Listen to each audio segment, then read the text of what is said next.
Hi, and welcome to Sustainability Explored, a podcast on sustainability and innovation in business and economy, a place where we explore all the sides, angles, and shapes of sustainability.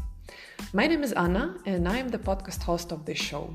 You're listening to the episode 31, season 3, and today we have a super interesting discussion coming up on the concept and key components of the sustainable and smart city, with the examples of Singapore. I invited Estelle Forget, a known and established professional in the fields of urban planning and smart city, climate change and sustainable development, for this episode. Estelle is the founder of Ergopolis Institute, a laboratory of multidisciplinary innovation of the sustainable city and regional planning. Ergopolis connects architects, engineers, city planners, sociologists, economists, and other actors to create a collective intelligence for the benefit of the innovative vision of sustainable development of the territory or the city.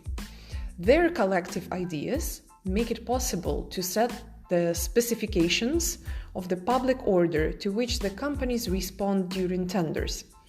Estelle is also an associate of the Economic, Social and Environmental Council and, as well, a Knight of the Order of Arts and Letters for her innovative work in the context of Ergopolis, and in particular the training of future architects. In 2012, she founded Staff Planet Maroc, which specializes in sustainable development business support, and we will touch a little bit this topic today, the topic of Moroccan city development and the differences between Casablanca and Nice, for example. In 2015, she helped to organize the Climate Change Conference, COP21, of the United Nations for the French government, French climate team. She mobilized both private companies and public institutions to work together and create a good outcome for the global climate agreement. I can't wait to get this interview started, feeling very lucky, privileged, and super excited to talk to Estelle today.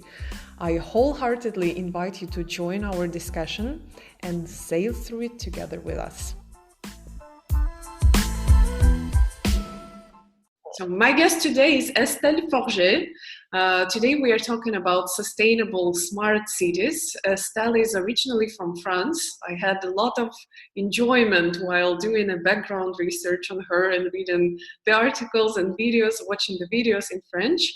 Now Estelle is based in Singapore, which is the hub, the best place to learn about sustainable models of cities, urban sustainability, and I'm hoping for a very fruitful and interesting discussion. And it's always interesting for me to learn how my guest got into sustainability studies. I know that you have started from lawyer's practice. You did something in finance, and then what moved you? How was your transition towards sustainable cities? Thank you, Anna, to invite me in this podcast first.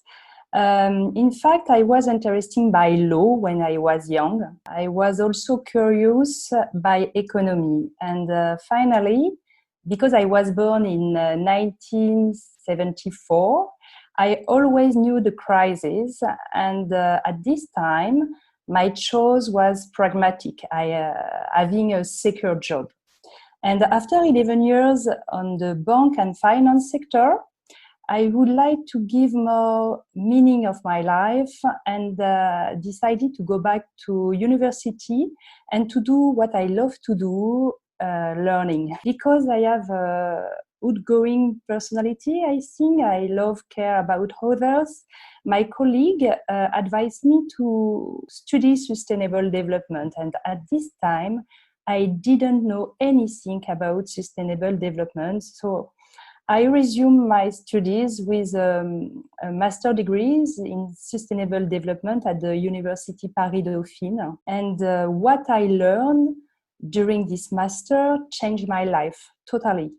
I wanted to change the world and contribute at my level to build a better world.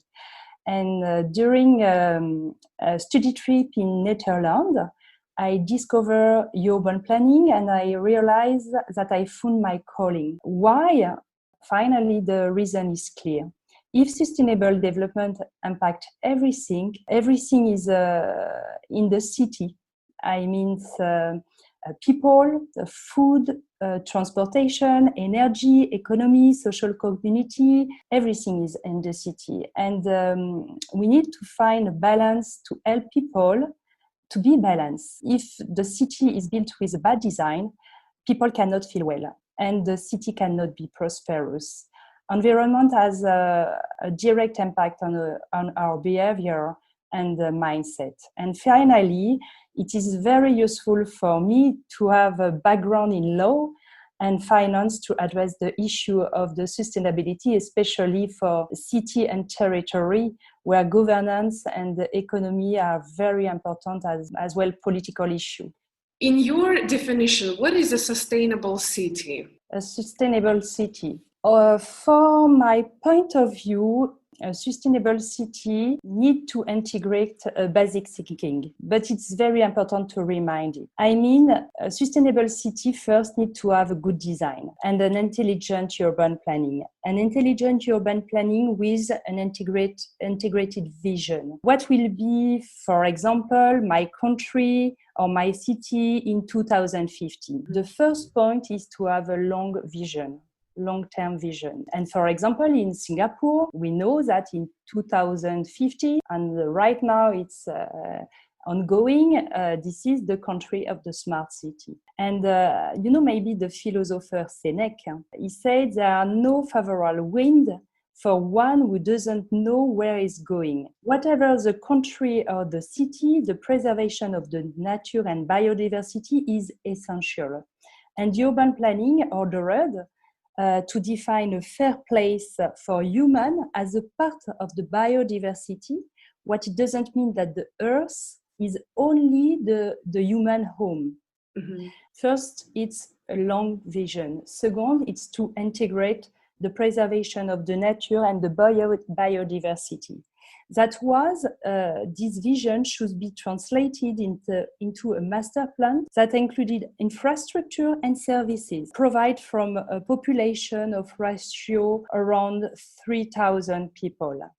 What it doesn't mean that at the local level, you cannot be creative. I explain you that it is quite technical because if your vision is not translated in the master plan with a long-term vision and the infrastructure integrated inside, and you take care about a population ratio about 3,000 people on the local level, you could have urban development very, very anarchic, and it's too bad. But a city, for me, a sustainable city must meet the principal need of the people, as defined in the Maslow hierarchy of needs theory, such as physiological needs, safety needs, social needs, esteem needs, self-actualization needs. Only then, from my point of view, once you have a sound master plan, you may consider using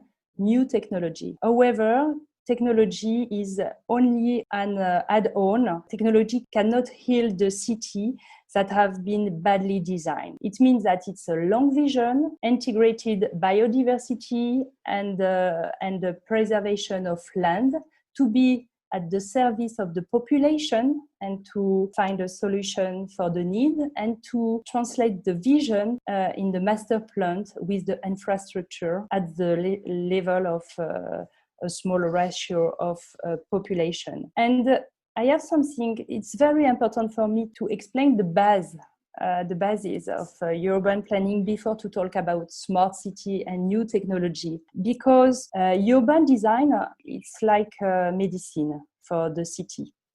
And technology, it's like a vitamin. And as you know, vitamin can play a big role to manage the city, to promote new services, to offer the possibility to have more efficiency public services. But you cannot put vitamin with a body sick. It doesn't work. Yeah. I know that you are the head of your own company, consultancy, Ergapolis. Given that what you just mentioned, the design is very important and the technology comes afterwards. If we start with the design, who is in charge of taking these decisions? Who is the driving force of city transformation? Which kind of body, organ, government, where does it start? And where does your company enter? I think that first, when I talked about the vision, it's not necessarily a vision who come from professional. The vision for me have to come from government. Why? Because they are elected usually by the population and they need to know and to explain what they want for their country, for example, for the future years. And your question is very interesting because it's a way for me to try to explain the responsibility between each people in the supply chain of the smart city or the fabric of the city. Because sometimes it's not clarified, and when it's not clarified, this is terrible on the local side. But first is the government or the mayor vision. I want to be, or I want to do my city. I want to build my city or my country smart, or I want to build my city like a tropical city. I don't know, whatever you want. And after that, this translation, it's a work between three kind of population. First, government. Second, professional. And third, population. And they need to work together first to ask the need to the population, and usually professional can ask the need to the population in link with government to find the best solution. What is the innovation, how I can find the better solution for my territory. And after that, they created a master plan. But the first input, it's political. But of course, the political decision need to be adapted to the need of the population. The problem on the city is that usually you can have a mayor, you want to create an iconic building in his city, and at the end is just to be for him, not for the population necessarily. And it's for this reason that you can preserve this kind of situation if your vision is clear, top down, and the solution is bottom up. Right. You just said, the politicians come or the mayor is there for 4 years, supposedly. He doesn't take usually the long-term decisions. I want to completely remake the city so that it's comfortable, first of all, then sustainable, then smart, then integrated technology. But they always start with, I want this bridge, or I want this iconic building, and that will be it. I will be remembered for that. Where does this change from, mental change should come from? But it's the question of public goods. What is interesting in Singapore? I can give you a concrete example. In Singapore, they are 15 years old. It was not a country at the end. It was a small island with a lot of slum, and I think that 80% of the population lived in the slum. Today, 50 years later, 81% of Singaporeans as living in the HDB are owner of their house. It's very interesting to see that Lee Kuan Yew, the father of Singapore, has a real vision for his country. But the vision was not for 5 years, 6 years, it was for 100 years. Because he considered at this time that Singapore still after it. When he passed away, Singapore still continue, and it's the case. And he gave a long-term vision. And each 10 years, the vision changed a little bit. But it's the only solution to think globally the city. And you're right, the electoral calendar for the mayor is a real problem. But it's for this reason that when I talk about vision, the vision still continue. Mm-hmm. And the mayor need to understand that they are here, elected by the population, just to help the people to be happy in the city and to live well, and not the reverse. You know what I mean?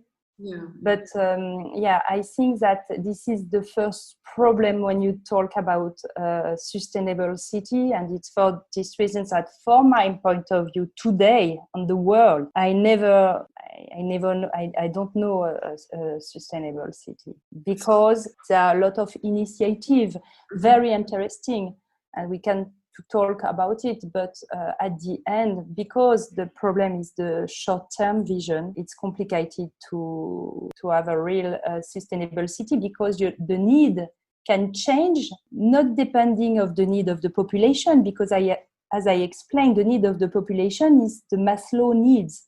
Of course, the population change, and now we use new technology, but human needs, the basic needs, still the same. It's to eat, to move, regarding this need, it's not complicated to have a long vision to plan your territory, and to integrate also the demographic change, like a perspective. In fact, there are two factors. First is the vision, what do you want to do? And second factor is the evolution of your demography. And after you can plan, to think the city and to be in charge of, to be urban planner, it's the mix of the medicine in one hand, and secondly, it's a prophecy, because you don't know what will be the result of the decisions that you take right now. The result will be in the future. It's for this reason that to have a long vision and to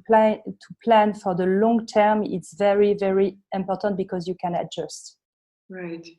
In your team in Ergopolis, what kind of professionals come under the same roof to do urban planning, sustainable urban planning? In fact, we are most catalysts to create the city. Right now, you need to have a lot of competency, a lot of skills.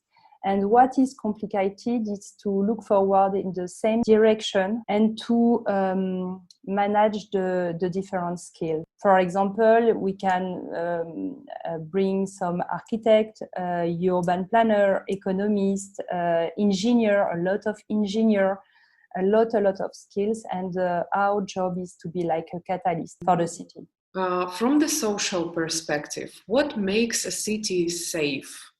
I think that the first point is education and prevention. If we anticipate by education and prevention, you limit the risk of insecurity in the city.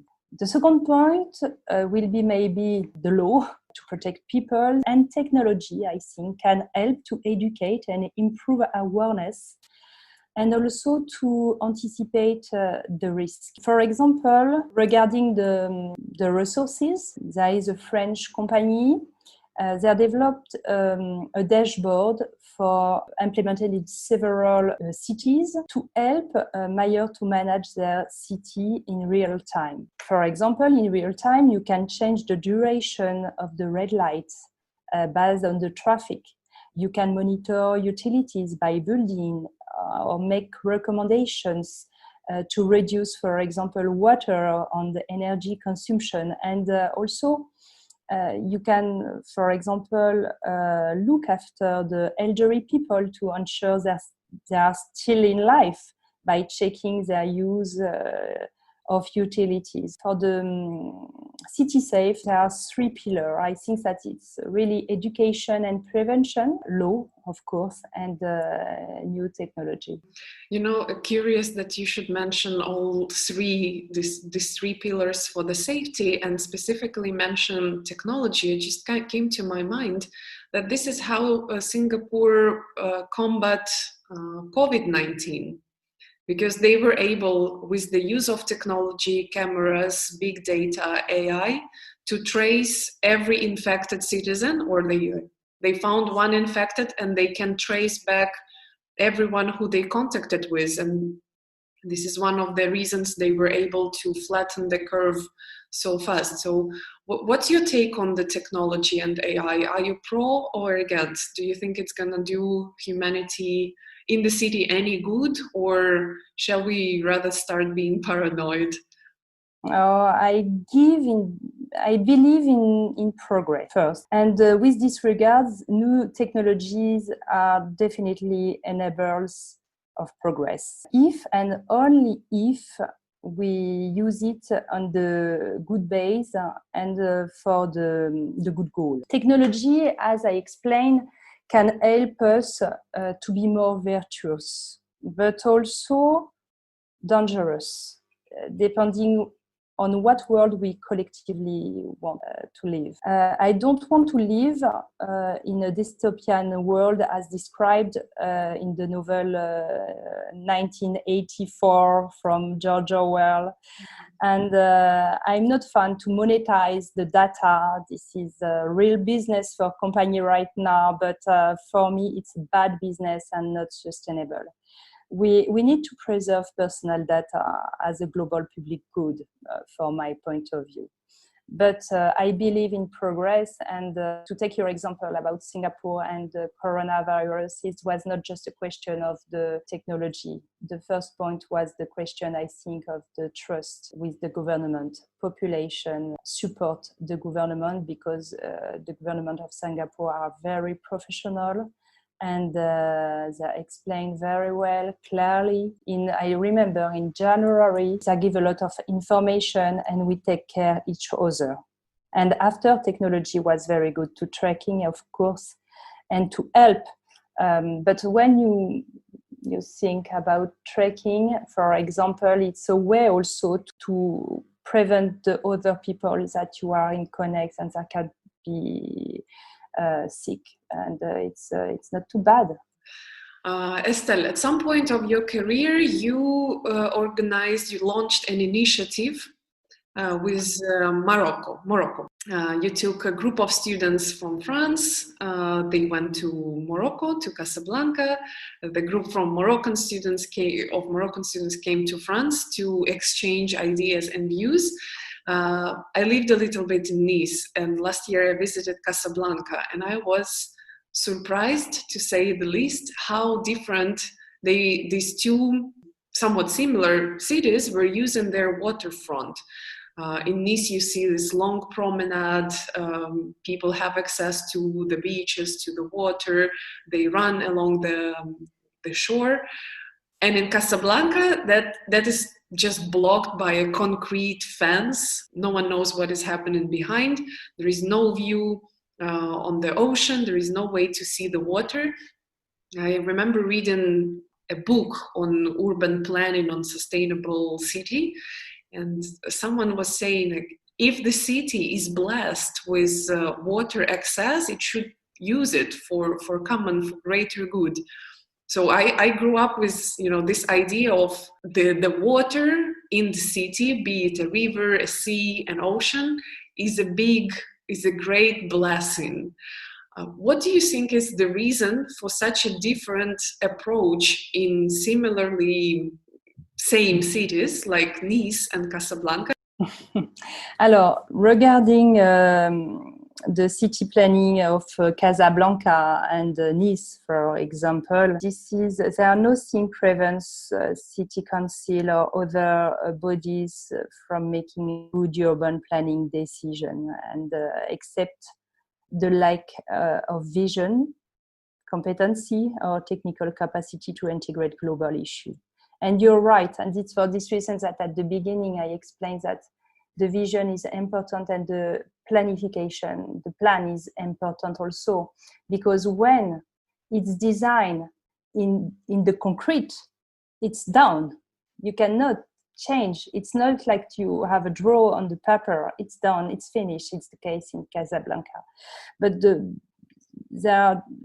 for me, it's a lack of vision, competency, and technical capacity. And it's a short-term vision. For example, as you know, in Casablanca, you are a big mall, but it's interesting for the business, but it's not a global vision.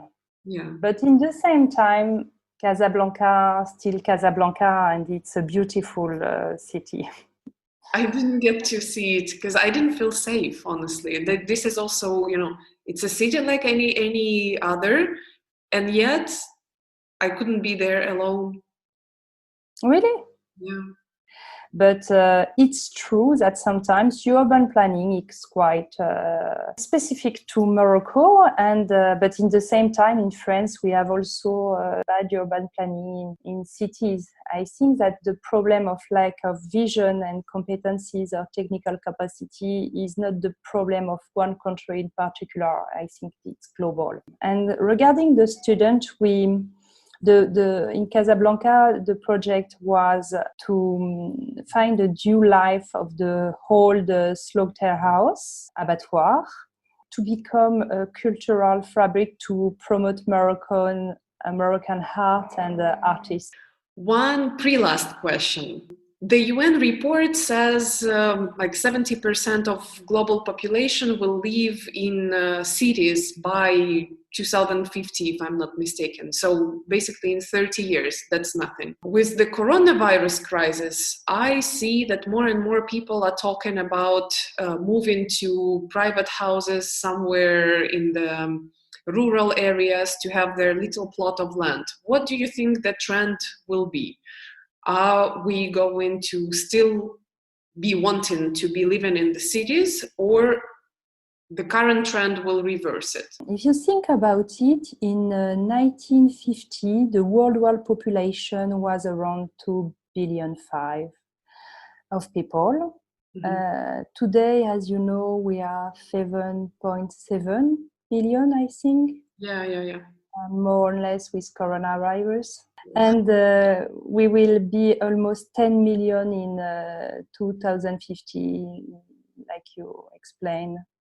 And this data could give us a reasonable idea of the pressure on the environment if we consider that we need to eat, to drink, water, better than red wine, to live, and if we consider that the capacity of the earth take time to regenerate.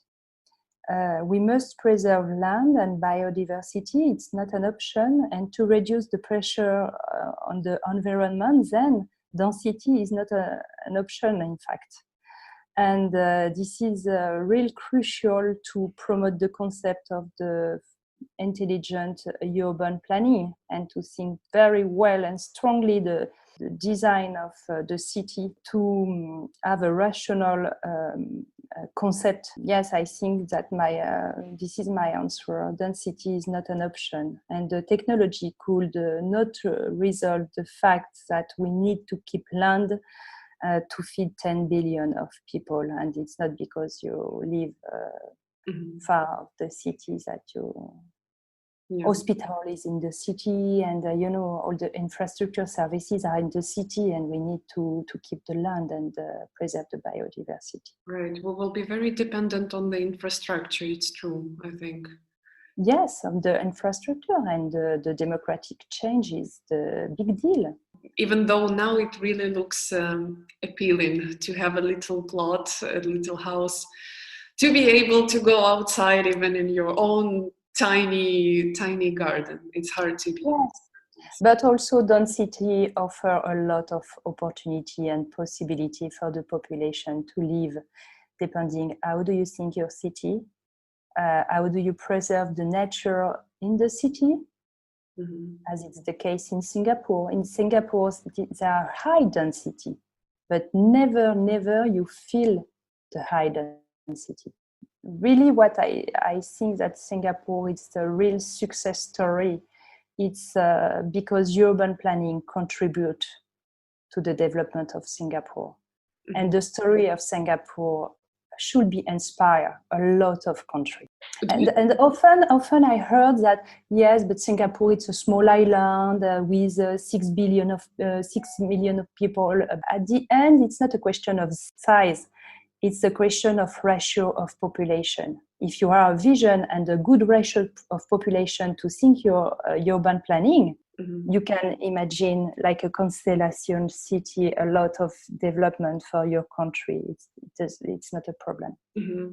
Yeah, I really feel like I should visit because it's hard to imagine. Everyone talks about Singapore. Everyone I actually approached with this topic was living in Singapore.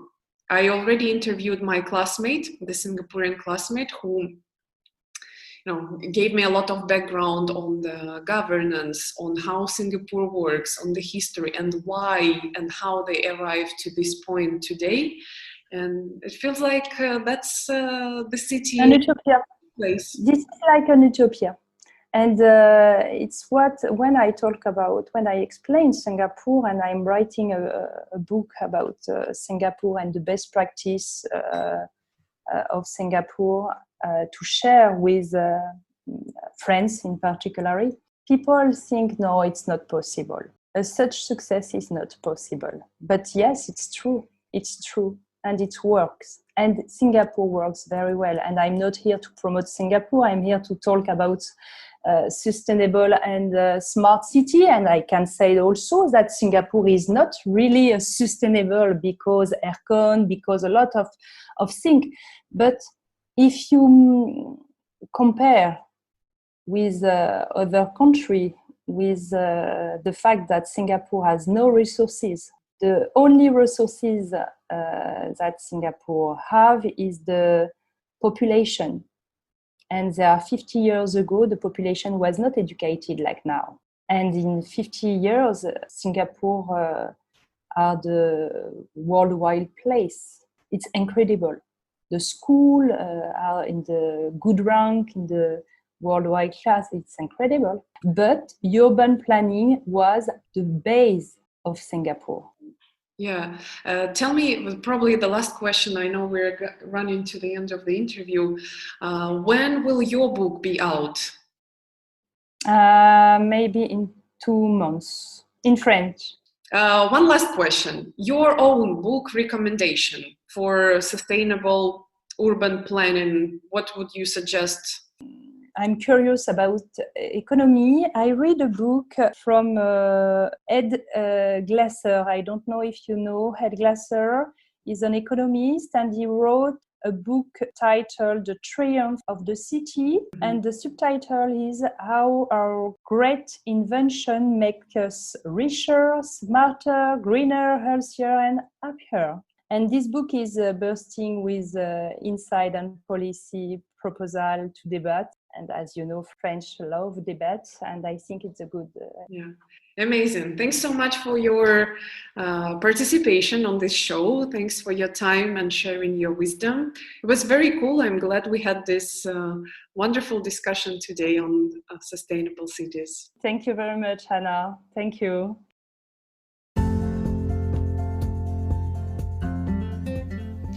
I really hope you enjoyed this episode and learned something new today from our guest Estelle. Maybe you got inspired and motivated. Maybe you have questions. If so, please do let me know. Me or Estelle, you can find both of us on LinkedIn very easily. I would also like to use this opportunity to invite you to check out the other related episodes. The one I mentioned earlier, Urban Sustainability with Go Ter-Yang, my classmate from Singapore, who takes a citizen view on urban, environmental and social development of his home country. I am also now reading a book called The New Urban Crisis, How Our Cities Are Increasing Inequality, Deepening Segregation and Failing the Middle Class, and What We Can Do About It, by Richard Florida, that I'd like to also recommend on this topic. While we are waiting for the book of Estelle to come out in 2 months, as she said. Other than that, I would also really suggest the episode called Green, Inclusive and Open Economy, or Why Sustainability is Not Enough, interview with Ralph Term, to get perspective and broader understanding of modern day economy. And more recent episode also that I want to suggest to advise to listen to. That's the episode from last week called Circular Economy Challenges and Systemic Change with Cleona Howie Del Rio from EIT Climate Geek, about how the economy will change during and after the COVID-19 pandemic, what to expect, how can we all make it happen. So the greener and more sustainable future to come. I truly hope these 3 episodes, Urban Sustainability with Terry Young, Green, Inclusive and Open Economy with Ralph Term, and Circular Economy with Cleona Howie Del Rio, will get you inspired to take some positive action. If you like the episode, please consider subscribing, sharing, leaving a review and rating us on the platform you're listening on. We're now available on slightly more than 50 platforms. In previous episodes, I asked the listeners to leave this podcast a review on Podchaser in order to raise some funds for Meals on Wheels COVID-19 Response Fund. Today, I would like to take a moment to thank Andrew, Julia, Mehdi, and Victoria for taking their time and leaving us a review. Together, we raised $2, which is still better than nothing. Thank you all again for listening, for being with us today. And until next time, take care, stay tuned, stay healthy, and most importantly, stay home. Until next week, goodbye.